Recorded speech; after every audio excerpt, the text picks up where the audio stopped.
Baik, pada kesempatan kali ini kita akan bahas beberapa soal dari seleksi mandiri UNY tahun 2017 untuk mata pelajaran fisika. Ini juga bisa kamu jadikan referensi untuk menghadapi soal-soal ujian mandiri yang memakai TKA untuk TKA fisikanya ya.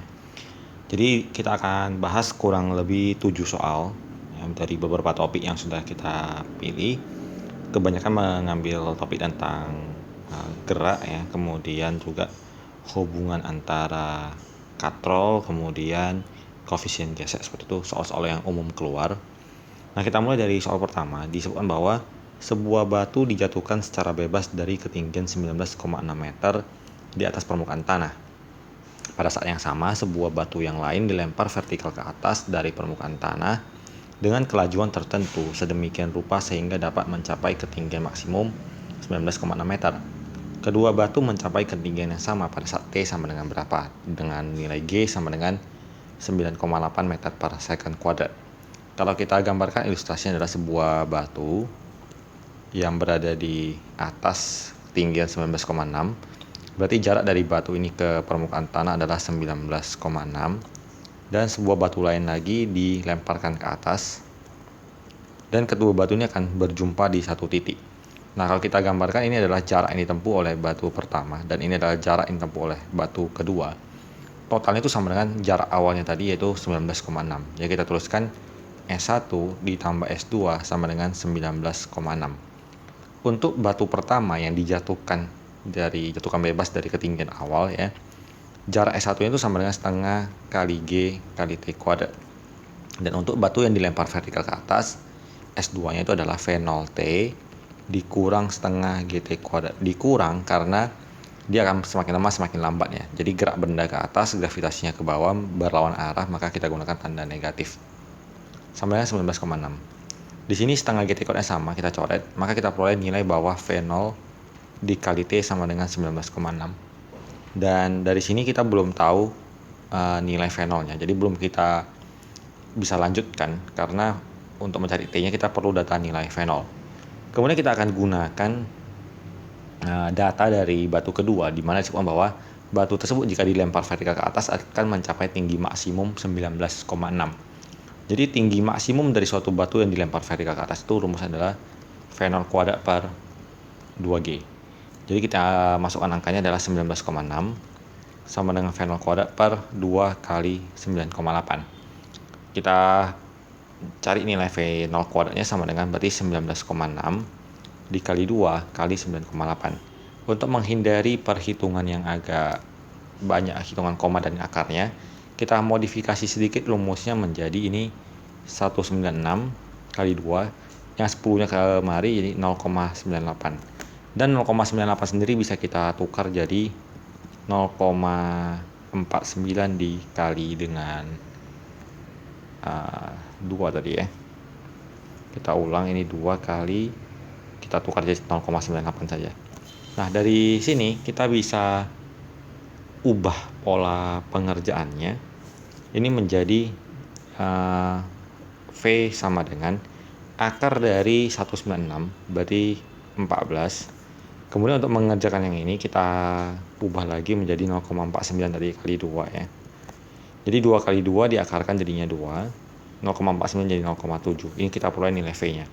Maka untuk mencari nilai T-nya sama dengan 19,6 per V0 menjadi 14 kali 2 dikali 0,7. Berarti ini kita bisa hitung 19,6-nya kita tukar jadi 14 dikali 1,4 dibagi 14, ini juga 1,4. Maka jawabannya T-nya adalah 1 detik. Jadi jawabannya adalah di option B. Jadi kendala di soal ini sebenarnya adalah angkanya ya. Jadi angkanya agak berkoma. Jadi kalau di ujian tidak bisa menggunakan kalkulator, agak sulit menghitungnya. Kalau kita langsung kalikan ya tadi kendalanya 19,6 kita kali 2, kita kali 9,8 lalu kita akarkan, agak susah menghitung akarnya. Jadi kita harus pecah bilangan-bilangan tersebut menjadi suatu bilangan yang bisa disederhanakan dan dicoret dengan data dari keterangan yang lain. Jadi itu adalah salah satu trik atau tips untuk mengerjakan soal-soal yang berkoma-koma seperti ini. Kita lanjutkan ke soal kedua. Sebuah batu dilempar dari posisi awal 0i 1j meter dengan kecepatan 8i 8j meter per second Jika percepatan batu adalah 0i dan negatif 9,8 J meter per second kuadrat, tinggi maksimum yang dicapai oleh batu. Jadi kalau berbicara tentang tinggi maksimum, kita berbicara tentang sumbu Y, maka kita cukup perhatikan sumbu Y-nya ini datanya, kecepatan terhadap sumbu Y, ya. Kemudian nilai percepatan pada sumbu Y. Berarti ini kita bisa perhatikan bahwa ini kondisinya adalah suatu tinggi awal dilempar dengan kecepatan awal. Karena positif berarti dilempar ke atas dan gravitasinya mengarah ke bawah. Jadi tinggi maksimumnya sama dengan tinggi awal ditambah dengan tinggi yang dicapai oleh si benda. Tinggi awalnya adalah ini 1 J meter, berarti 1 meter ditambah ketinggian yang kita cari adalah menggunakan Hmax, di mana tadi Hmax sudah kita bahas di soal sebelumnya, menggunakan rumus V0 kuadrat per 2G. Jadi rumusnya menjadi 1 ditambah V0-nya dimasukkan adalah nilai yang si VY, berarti 8 kuadrat per 2 dikali G-nya adalah minus 9,8, kita gunakan 9,8 saja. Fungsi negatifnya tadi hanya untuk menandakan dia dilempar vertikal ke atas. Hitungannya ini juga cukup rumit, hitungannya menjadi 1 ditambah 8 kuadrat 64 dibagi 2 dibagi 9,8, jawabannya adalah 3,3. Maka jumlah totalnya adalah 4,3 meter. Jawabannya adalah option B. Kita lanjut. Sebuah partikel bergerak sepanjang lingkaran berjari-jari 90 cm dengan percepatan tangensial konstan 10 cm per second kuadrat. Diukur dari saat mulai bergerak, waktu yang diperlukan agar percepatan normal sama dengan percepatan tangensial.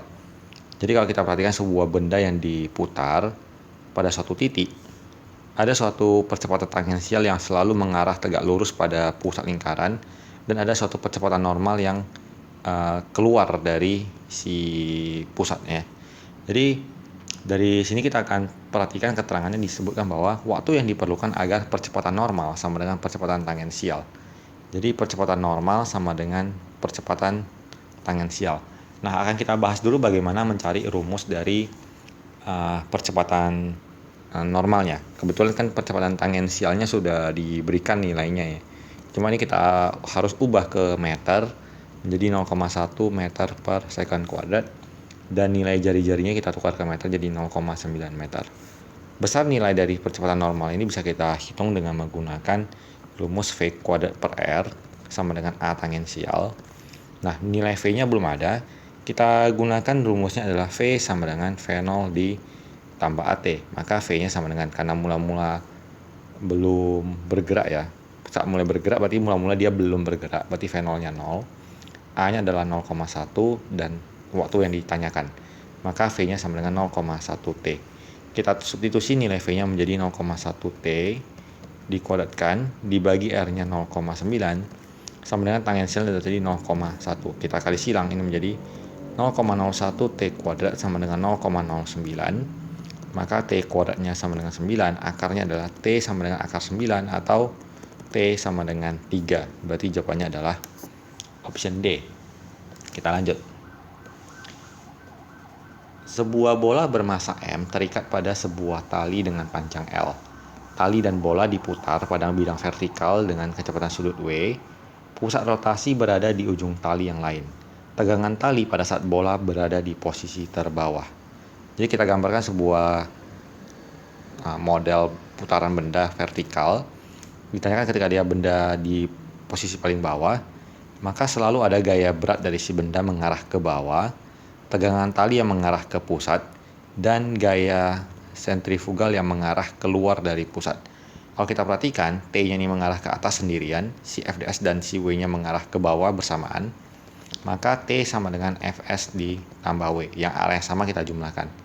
Karena dengan tegangan tali, maka langsung kita peroleh T-nya sama dengan Fs tambah W. Rumus dari Fs itu sendiri adalah mv kuadrat per R, W itu adalah M kali G. Variasi lain adalah untuk mencari Fs ini adalah kita gunakan mw kuadrat ya, kali R ditambah M kali G. Nah, kebetulan karena ini tali, jari-jarinya itu sama dengan si panjang tali, maka R-nya kita ganti jadi L. Kemudian nilai M-nya kita keluarkan, maka T-nya sama dengan M, W kuadrat L ditambah G. Berarti jawabannya adalah yang di option A. Mungkin timbul pertanyaan bagaimana kalau tegangan talinya berada pada posisi yang teratas. Sebagai tambahan ya, kalau dia di posisi teratas, maka tegangan tali selalu mengarah ke pusat, gaya berat selalu mengarah ke bawah, dan gaya Fs-nya mengarah keluar. Jadi kita tuliskan bahwa arah yang sama itu adalah si T dan W. Berarti T tambah W sama dengan Fs, berarti T-nya sama dengan jadinya Fs dikurang W. Tinggal kita tukarkan menjadi MW kuadrat L dikurang MG, M-nya kita keluarkan, maka menjadi W kuadrat L dikurang G. Ini adalah mungkin variasi soal yang bisa dikeluarkan apabila ditanyakan tegangan tali pada saat bola di posisi teratas. Kita lanjut. Dua massa M1 dan M2 digantungkan pada sebuah katrol licin dengan menggunakan seutas tali ringan. M1 lebih besar daripada M2. Jadi ini katrol, ada sebuah benda M1 yang lebih besar dan sebuah benda lagi M2 yang lebih kecil. Karena M1 massanya lebih besar, maka benda ini akan turun dilawan tegangan tali. Benda M2 ini akan naik ditarik oleh tali melawan gaya berat W2. Berarti untuk benda 1, W1 dikurang T sama dengan M1 kali A, maka T-nya sama dengan W1 dikurang M1A. M1-nya adalah M1G dikurang M1A. Sementara untuk benda kedua, T dikurang W sama dengan M kali A. T dikurang M2G sama dengan M2A. Maka T-nya sama dengan M2A ditambah M2G. Karena T-nya sama, kita sama dengan kan. M2A tambah M2G sama dengan M1G kurang M1A. Yang ini kita pindahkan ke sebelah kanan menjadi M1A tambah M2A sama dengan M1G kurang M2G. A-nya kita keluarkan menjadi M1 tambah M2 sama dengan M1 dikurang M2, G-nya kita keluarkan, maka nilai A-nya sama dengan M1 kurang M2 dikali G per M1 tambah M2. Maka jawabannya adalah yang di option D. Nah, cara cepatnya adalah untuk kasus katrol licin seperti ini, nilai percepatan sama dengan massa yang berat dikurang massa yang ringan per massa total dikali nilai gravitasi. Jadi karena tadi M1-nya lebih besar daripada M2, kita tukarkan menjadi M1 dikurang M2 per totalnya adalah M1 tambah M2 dikali G. Ini adalah rumus cepat untuk mengerjakan soal seperti ini. Semoga bisa dipahami. Kita lanjut. Sebuah balok bermassa 8 kg meluncur pada bidang miring membentuk sudut 30 derajat. Kita gambarkan posisi baloknya seperti ini dengan sudut 30 derajat terhadap horizontal ya. Koefisien gesek antara permukaan balok dan bidang miring adalah akar 3/4. Gaya yang harus dikerjakan agar balok bergerak ke atas tanpa percepatan. Berarti gayanya F ke atas melawan suatu gaya, ini gaya beratnya selalu W, yang mengarah lurus sejajar bidang miring adalah W sin 30, sudutnya 30. Berarti ini sebesar W cos 30. Ini gaya normal. Maka ada timbul gaya geseknya yang mengarah juga ke bawah. Sehingga gaya yang diperlukan sama dengan nilai dari W sin 30 ditambah si gaya gesek. W adalah M kali G kali sin 30. Nilai dari F itu adalah mu kali N. Maka kita tuliskan menjadi M kali G kali sin 30 tambah mu kali N-nya kita tukar jadi MG cos 30. Tinggal kita masukkan nilainya, M-nya 8, G-nya 10, sin 30-nya, G-nya dibuat 9,8 ya, sesuai permintaan soal. Kemudian nilai sin 30 setengah, ditambah nilai mu-nya adalah akar 3/4, dikali M, dikali G, dikali cos 30 setengah akar 3. Yang ini kita hitung, berarti 4 dikali 9,8 ya, 39,2. Yang ini 4, 2, dan 8 habis. Akar 3 kali akar 3 jadinya 3. 3 dikali 9,8 berarti jadinya 29,4. Kita jumlahkan menjadi 68,6 Newton. Jadi jawabannya adalah option C. Kita lanjut ke soal berikut. Sebuah balok meluncur ke bawah pada bidang miring ya, membentuk sudut 30 derajat terhadap horizontal.